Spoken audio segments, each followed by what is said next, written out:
सभी शास्त्रों का एक मत है। क्या है? इति नृप निर्णीतम हरेर्नामानुकेवलम।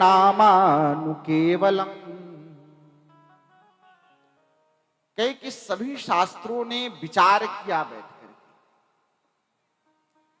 सभी वेदों ने बैठकर विचार किया, आपस में मंथन हुआ।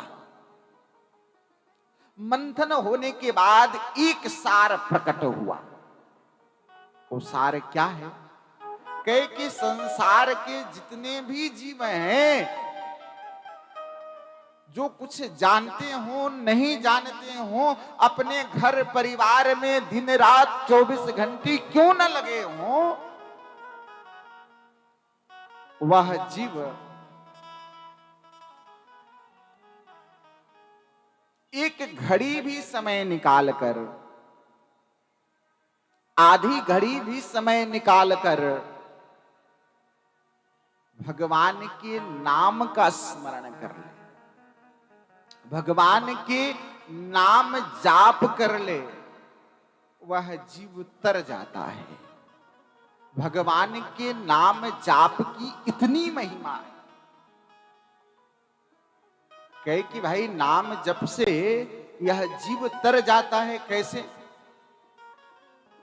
कहे कि भगवान का, अब जो ये सासू मां थी, ये कोई और नहीं थे, ये ठाकुर जी थे, उसके सास के रूप में आए। जब उसकी सास उधर से निकली तो जो ठाकुर जी सास रूप में थे, ये बहू का रूप धारण कर लिया, सक्कूबाई बन गए और बैठ करके ठाकुर जी सक्कूबाई के रूप में उसके घर के बर्तन साफ कर रहे हैं। भगवान को भी पता है कि इसकी सास बहुत कड़क है। ठाकुर जी घूंघट करके और बर्तन साफ कर रहे हैं। रथ यात्रा का दर्शन करके सक्कूबाई आती है, अपनी गेट खटखटाती है। सासू मां निकली तो देखी कि मेरी बहू तो यहां बर्तन साफ कर रही है, कौन गेट खटखटा रहा है, जरा देखूं तो मैं। जब वह गेट खोलती है तो सामने सक्कूबाई दिखती है। एक सक्कूबाई बर्तन साफ कर रही है, एक सक्कूबाई घर तक खींच लाया। तुम मुझे रोज पुकारती थी, तेरी आवाज मेरे कानों तक आती थी। आज मुझे लगा कि आज जाना चाहिए तो मैं तुम्हारे घर आ गया। ये मेरा भाव था कि मैं भी कभी आकर तुम्हारे घर पे तुम्हारी सेवा करूं, और कोई दूसरा अवसर ही नहीं था कि तुम्हें मैं दर्शन दे पाऊं।